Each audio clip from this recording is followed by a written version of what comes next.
Bonjour à tous. Eh bien aujourd'hui on se fait un panorama de l'année 2023 pour la France. Alors vous voyez, j'ai fait un grand tirage pour l'occasion. Ne paniquez pas, en fait, c'est très simple. J'ai simplement réparti les cartes en 12 domaines. C'est d'ailleurs pourquoi je vous ai montré mon petit cahier au début, pour vous montrer que j'avais bien attribué chaque partie à un domaine spécifique avant et qu'on ne m'accuse pas d'avoir éventuellement arrangé tout ça comme j'en avais envie. Pour faire vite, on va voir la politique, la culture, la société, l'économie, la santé, la liberté, la sécurité, le sport, l'emploi, le pouvoir d'achat, le président et la justice. Alors c'est un survol, ça va donner la grande tendance dans chacun des domaines, mais c'est déjà intéressant de voir ça. Alors l'année dernière, je vous avais prédit une année assez catastrophique pour la France, assez pourrie, disons-le. Malheureusement, je crois que je ne m'étais pas trompé. Bon, on va voir si 2023 change la tendance ou reste dans le même acabit. Allez, c'est parti avec le domaine politique. On a donc le 6 de bâton et la folie. Donc le 6 de bâton, il évoque l'orgueil, il évoque la prétention. C'est quelqu'un, une personnalité, ou peut-être même toute la caste politique qui se sent supérieure par rapport aux autres. Ici, vous avez le peuple, le commun des mortels, qui est par terre, et puis vous avez donc cet homme dressé à un plus haut niveau que les autres. Alors ça pourrait être une carte positive éventuellement si je l'avais tirée toute seule, mais là elle est vraiment son côté négatif, il est renforcé par la carte de l'oracle des Suards que j'ai tiré avec, qui montre d'autant plus vraiment le sens renversé, c'est-à-dire le sens négatif de cette carte. Elle indique vraiment quelque part qu'on marche sur la tête politiquement.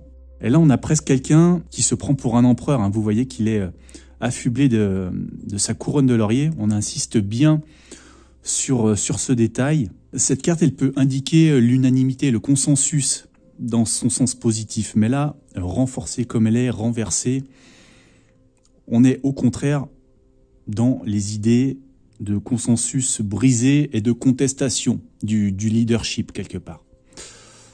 Donc voilà politiquement la tonalité. Ces bâtons dressés, ils peuvent aussi faire penser à une idée de révolte, de contestation. Avec le renversement, on essaye de renverser quelque chose ici. Voilà. Alors après, c'est le secteur de la culture. Alors c'est intéressant parce qu'on a justement le 10 de Pentacle dans le domaine de la culture. La culture, ça englobe le patrimoine, la transmission d'une idée, d'un art, d'une connaissance, d'une histoire. Et là, on a vraiment la carte qui représente cette idée de transmission avec toutes les générations qui se croisent avec l'architecture ancienne. Et c'est aussi la carte de l'argent, j'allais dire, qui coule à flot. En tout cas, voilà, il y a une idée de beaucoup d'argent sur cette carte. Mais malheureusement, cette carte, elle est accolée avec les affaires, avec le business. Et cette carte, elle a beaucoup de connotations très négatives, justement de business, sans aucune considération de trafic, vraiment de rechercher le lucre, le gain, et peu importe la manière. Donc pour moi, on est dans la marchandisation de la culture, dans la vente au plus offrant, dans la recherche de l'argent plutôt que la culture pour la culture. Après ça, on passe à la société. Société avec un 5 de bâton et cette carte de la blessure. Alors si vous voulez connaître un petit peu mieux les significations du tarot Rider-Waite, notamment, je vous invite à aller sur mon site legraltarot.fr. Vous aurez tous les détails de ça et vous apprendrez plein de choses. Notamment que cette carte, elle nous indique qu'il y a de plus en plus de compétition dans la société, de plus en plus de concurrence. Clairement, là, on n'a pas une notion d'harmonie, on n'a pas la notion de vivre ensemble. C'est plutôt la lutte du chacun pour soi. On n'a que des personnages différents, vous voyez, qui ont des habits différents, des coiffures différentes, qui revendiquent un petit peu toujours leur particularité. Donc on a toujours plus de division, toujours plus de singularité. Et là, c'est vraiment renforcé avec cette carte de la coupure. Là, on tranche net quelque chose dans la société, voilà, comme s'il y avait une blessure encore. Et malheureusement, elle est fraîche. Hein. On a le sang, donc on a quelque chose à vivre, quelque chose qui fait mal encore cette année. Voilà, on n'a pas une société qui va être réconciliée en 2023, hein, clairement.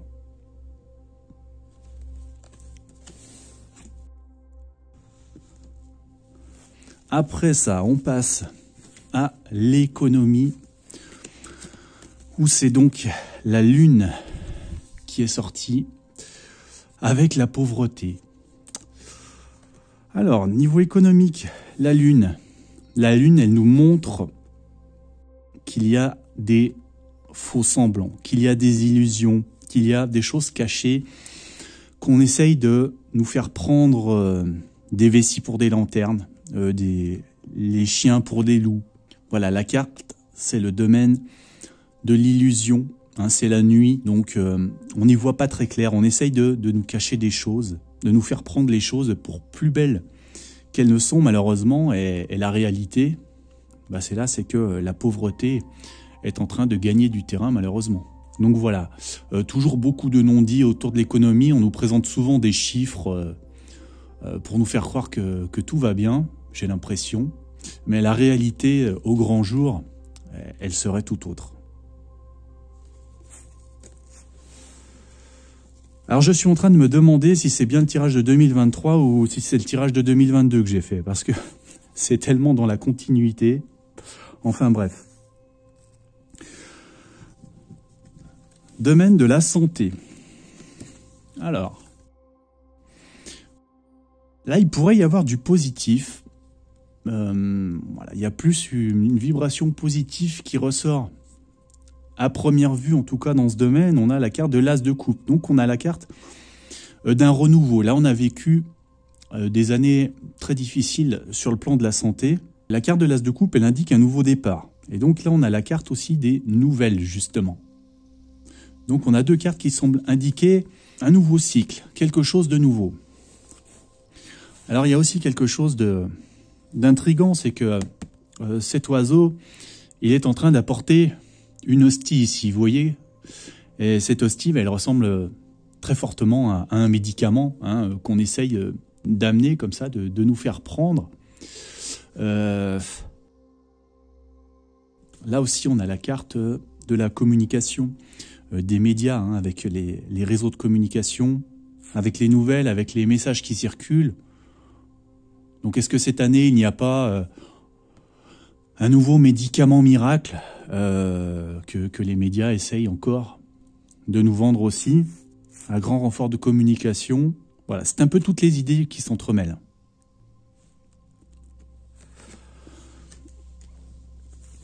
Alors après, j'ai voulu voir le domaine des libertés. Et pas de chance, on a le pendu qui sort avec la carte des luttes. Donc le pendu pour la carte de la liberté, ce n'est pas fameux, hein, vu qu'on a un homme ligoté, un homme qui est empêché de bouger, qui est attaché à une potence. Donc on continue un petit peu à bâillonner, à essayer d'empêcher les libertés, mais parallèlement à ça, on a toujours la lutte, carte qui nous montre qu'il y a quand même une résistance. Il y a toujours une tension, donc voilà, ça ne se fait pas avec une acceptation béate, mais enfin, voilà, là on a l'idée de l'homme qui se sacrifie pour ses idéaux. Hein, c'est un homme juste ici qui est pendu, vous voyez qu'il a eu une auréole de sainteté. Donc voilà, il faut toujours continuer à lutter cette année pour les libertés qui vont encore avoir malheureusement de nouvelles attaques à leur encontre. Après ça, sécurité. Sécurité avec le 5 de denier et le travail. On a de plus en plus de personnes qui semblent errer. Clairement, là, on a des gens qui sont à l'extérieur, qui vagabondent dans les rues, dans le froid. On a une évocation de blessure. Bon, c'est la carte de la misère. Et là, on a une carte qui s'appelle le travail, mais c'est un travail qui ressemble plus à une usine à gaz. On a 2 cartes à la tonalité quand même très noire. Donc sur le plan de la sécurité, à mon avis, de plus en plus de misère, de gens dans le besoin, de gens qui errent dans les rues, une exclusion du travail, une usine à gaz sûrement sur le plan politique pour comprendre la politique sécuritaire. Voilà à peu près la tonalité. Alors bon, le sport, j'ai un petit peu hésité. J'ai fait quand même. Alors, on a le 4 de coupe et l'amour. C'est un petit peu délicat. Au premier abord, cette carte, elle évoque quand même plutôt une certaine lassitude. Voilà, un peu lassé du sport. On en a marre, ça nous amuse plus. Mais là, on a l'amour. Donc l'amour, pourquoi on a l'amour dans le sport? Alors le sport, c'est souvent l'occasion de diffuser des messages justement de tolérance, de choses comme ça. Bon. Alors, il y aurait quand même aussi une seconde possibilité. C'est vraiment dommage parce que je n'ai pas fait de tirage pour regarder quel serait le vainqueur de la Coupe du Monde. Mais quand même, quand je vois ces 2 cartes, j'ai un petit regret parce que on pourrait aussi voir ici, et vous voyez, un homme qui est assis et puis qui contemple ces 3 coupes. La Coupe de France est en ce moment en compétition donc pour le 3e titre de la Coupe du Monde de football. Donc on pourrait très bien voir quelqu'un qui est satisfait d'avoir désormais ces 3 coupes devant lui et qui se prend à rêver désormais d'une 4e. Voilà, et donc là l'amour, ce serait l'idylle, l'amour du sport, un domaine dans lequel ça irait bien. Donc ça peut très bien être aussi les 2 interprétations simultanées. On va voir. Je vais peut-être regarder en privé. Après, on a le domaine de l'emploi avec la reine de Pentacle et les formalités. Alors la reine de Pentacle, elle évoque une sécurité financière. En fait, elle évoque plus une sorte d'assurance de l'emploi, si vous voulez. C'est une personne qui vient aider les gens qui sont dans le besoin, qui n'ont plus d'emploi, on pourrait presque dire. C'est un peu l'assurance chômage.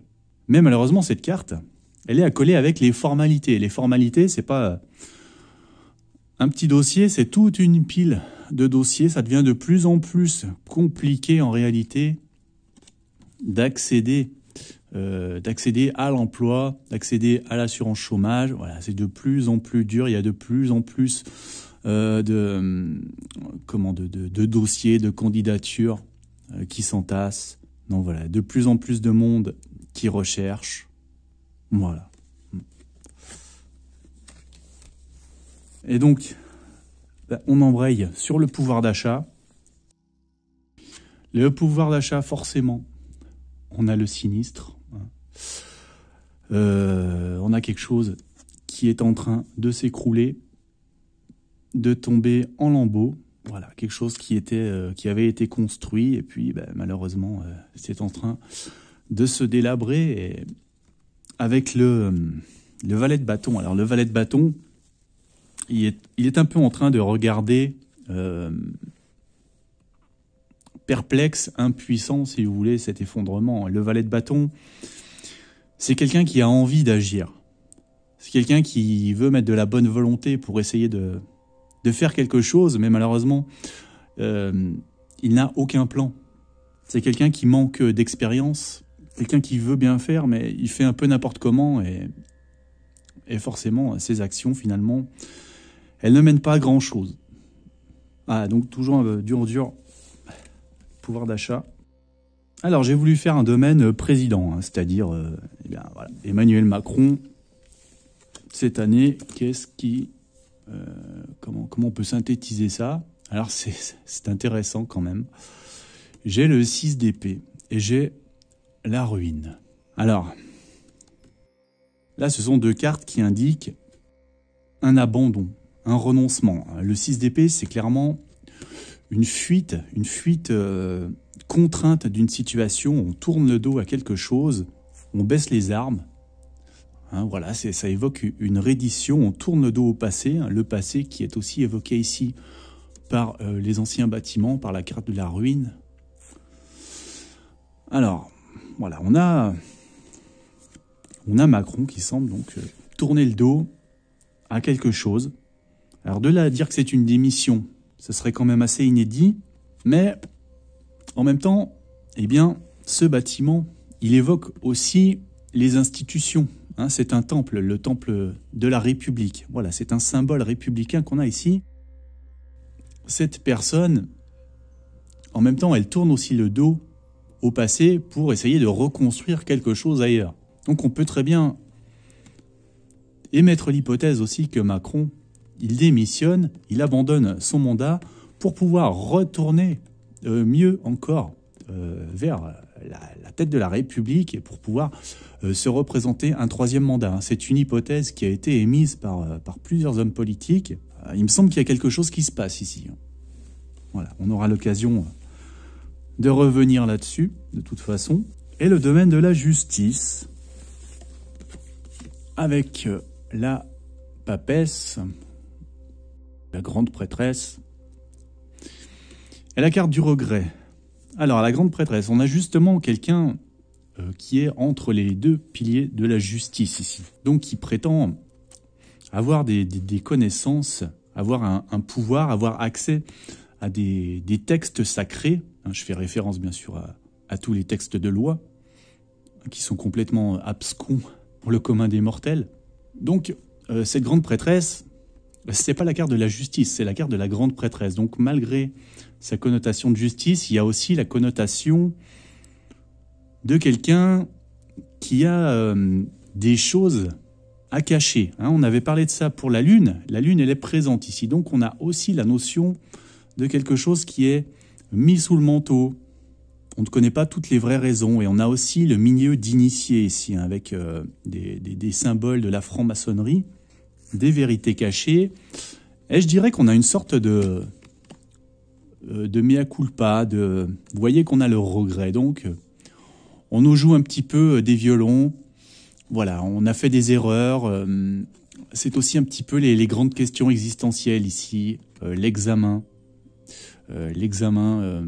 du milieu. Donc voilà, on a peut-être la justice cette année, le milieu de la justice qui se pose des questions sur ce qu'il a fait, qui admet qu'il a fait des erreurs.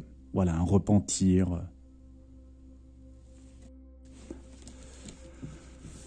Alors voilà pour ce premier regard sur 2023 pour la France. Merci de m'avoir écouté jusqu'ici. À très bientôt.